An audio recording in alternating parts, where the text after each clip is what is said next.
Hello friends, जय माँ बगला मुजद्दवासी। देखिए अभी घर पहुँची और मैं आपको बता दूँ कि अब आज से परसों है धनतेरस, 18 तारीख को है धनतेरस। धनतेरस के पहले यहाँ सब पूजा शुरू होगी। मैं आपको सच बोल रही हूँ, अपने काम से काम मतलब रखो, ज़बरदस्ती मेरे नाद में मत लगो। अभी ऑलरेडी बर्बाद हो चुके हो सब लोग, और बर्बादी चाहते हो तो मुझे वैसे बता दो, ठीक है। मैं आपको साफ साफ कह रही हूँ। देखिए अभी कल मैं आई हूँ अजमेर शरीफ से।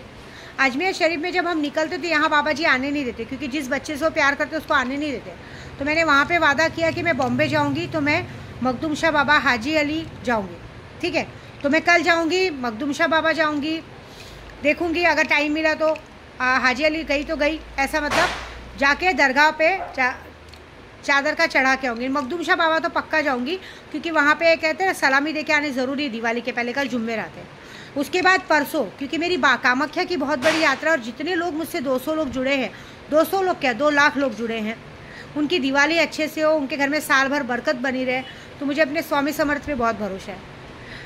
मैं हमेशा देखती हूँ कि जब भी मैं बहुत मुसीबत में रहती हूँ और मैं स्वामी समर्थ की पूजा करती हूँ, स्वामी समर्थ बाबा को मैं अभिषेक करवाती हूँ, भगवान खुद ब खुद सारे रास्ते खोल देते हैं। किसका कितना भी किया कराया उसमें धुल जाता है। तो परसों नसीब से 17 तारीख को मुझे स्वामी समर्थ के मठ में उनका दूध से अभिषेक करने का मौका मिल रहा है। मैंने पंडित जी को फ़ोन किया, बोले आप आ जाइए। सोचिए धनतेरस के एक दिन पहले भगवान ने मेरी बात समझी। कहते ना, भक्त से पहले अगर भगवान भक्त की बात समझ ली तो बहुत बड़ी बात है।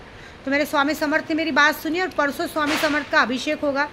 उसके बाद धनतेरस को होगी कुबेर की पूजा, जो कुबेर की 11 लाख जब चालू है तो कम से कम कुबेर महाराज की पूजा होगी।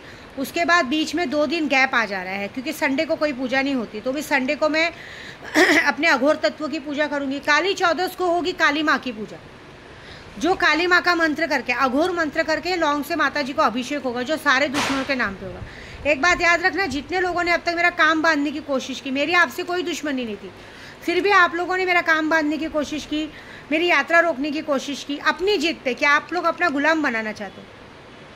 मेरी यात्रा रोकने की कोशिश की, मुझे बर्बाद करने की कोशिश की। एक बात याद रखना, काली चौदस की पूजा के बाद हो सकता है रात भर में ही आपके साथ कुछ ऐसा हो जो अनोखा हो। देखो मैं कोई काला जादू नहीं करती, मैं यहाँ, मेरा दरवाज़ा खुला रहेगा भाई। माँ के चरणों पे लौंग का अभिषेक कर रही हूँ, कौन सा पंडित, कौन सा कोई रोकेगा मुझे।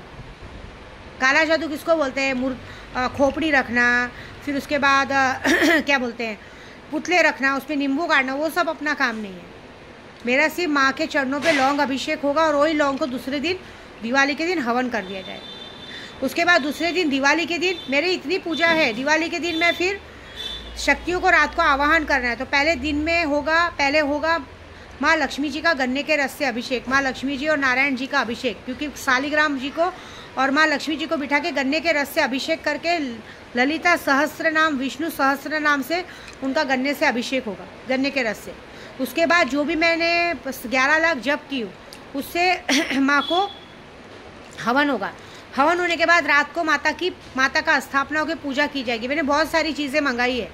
अभी मैं जाने वाली हूँ कि मैं जाती हूँ खाटू श्याम, सावरिया सेठ, सालासर बालाजी, गांव में, कोलकाता, सब जगह जाऊँगी तो कोई भी रास्ते में मिलता है तो बोलते हैं माँ मुझे कुछ आशीर्वाद दो, पुलिस वाले मांगते। तो मैंने चांदी में गोमती चक्र बनवाया है, कहते ना नर्मदा नदी शिवलिंग को चांदी में बनवाया है। बहुत सारी ऐसी चीज़ें ली है जो वहाँ पे मुझे रास्ते में सबको देने के लिए काम आएगी। अगर कोई बहुत परेशान है तो सारी चीज़ें सिद्ध की जाएंगी। तो रात को सारी चीज़ें करके महालक्ष्मी के सामने फिर से रात को दिवाली की रात की मेन पूजा होगी। दिवाली की रात की पूजा 12 बजे तक संपन्न करने के बाद फिर 1 बजे से होगी मेरी जिन्नातों की पूजा।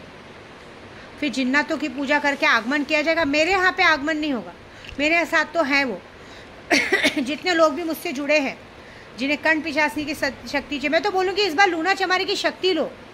आपने लूना चमारी का वशीकरण कराया ना, लूना चमारी की साक्षात्कार शक्ति लो, जिससे लूना चमारी आपके पास आएगी। अगर आप कुरूप है, अगर आपकी सुंदरता नहीं है, या आप किसी फील्ड में है, आपको किसी का भूत भविष्य जानना है, किसी का भूत भविष्य बिगाड़ना है, किसी ऐसे काल में है जिधर आपको सबको सम्मोहन करना है, लूना चमारी की शक्ति लो। इस बार लूना चमारी की शक्ति लो। अगर आपको कोई बहुत बड़े बड़े काम करने की, लोगों का भूत भविष्य बता सको, लोगों का काम कर सको, आप उससे किसी भी जिन्नात को भेज के काम करो, तो सुल्तान जिन ले लो, 1.5 फुटिया जिन लो। 1.5 फुटिया जिन पैसा खींच के लाता है, ज़मीन का काम करता है, कैट का काम करता है। ऐसे सारी शक्तियाँ लो। मुंजा लो, मुंजा से आप किसी को भी डायन ले सकते हो, प्रेत आत्मा ले सकते हो। ऐसी जो भी खतरनाक शक्ति है आप मुझसे काम चालू करो। देखो ये पैसों का खेल है, पैसा फेंक तमाशा देखा। आप पैसा फेंको, मैं आपको जो शक्ति चाहिए सिद्ध करके देती हूँ, ये मेरा वादा है। ठीक है, तो आपको जो भी शक्तियाँ चाहिए आप चालू करवाइए, मैं सिद्ध करके दिवाली की रात को आपको दर्शन करवाऊंगी, साक्षात्कार। लेकिन आप प्रोसीजर बरोबर करेंगे तो। कोई प्रोसीजर बरोबर नहीं करते, बाद में उनको दर्शन नहीं होता तो मुझे दोष देते हैं, ऐसा नहीं। मैं अभी भी कहूँगी, अगर किसको पूरी तंत्र विद्या सीखनी है, मात्र 21,000 रुपये भर के गुरु मंत्र लेके सिखा रही हूँ, वो भी आप लोग नहीं सोच रहे, वो भी करो, चीज़ें करो, सारी चीज़ें होंगी। आपको मैंने बताया ना, अभी मेरे को लकवा का, मैंने बोला ना आपका कैंसर है, एड्स है, क्या लकवा मारा है, पैरालाइज है, कोई भी बीमारी हो गंदी से गंदी मैं ठीक कर सकती हूँ। मेरी बा को पूरा एक साइड का, क्योंकि कहते हैं ना मेरे लोगों ने उनसे भी दुश्मनी निकाली। अभी इस दिवाली की रात को उनको बर्बाद करूँगी जिन्होंने मेरी बा तक के वार किया है। मेरी बा का दाहिना अंग पूरा लकवा जैसा हो गया, उनके दिमाग में ब्लॉकेज आ गई थी, वो बोल नहीं पा रहे थे। मैंने कामाख्या की सबकी पूजा डेली कर करके आज मेरी बा बोलती हैं। अब उनका पूरा शरीर इस दिवाली के बाद ठीक होगा, लेकिन इस दिवाली में उनका शरीर तो ठीक करूँगी, लेकिन जिन्होंने उन पर वार किया है उनका हालत से मेरी बा के जैसा करूँगी, वो भी लकवा पड़ के एक जगह पे बैठे रहेंगे। तब समझ में आएगा कि किसी की ज़िंदगी ख़राब करने का मतलब क्या होता है। ठीक है, तो बस आप अपनी करो, मैं अपनी करती हूँ। ठीक है, जय माता दी।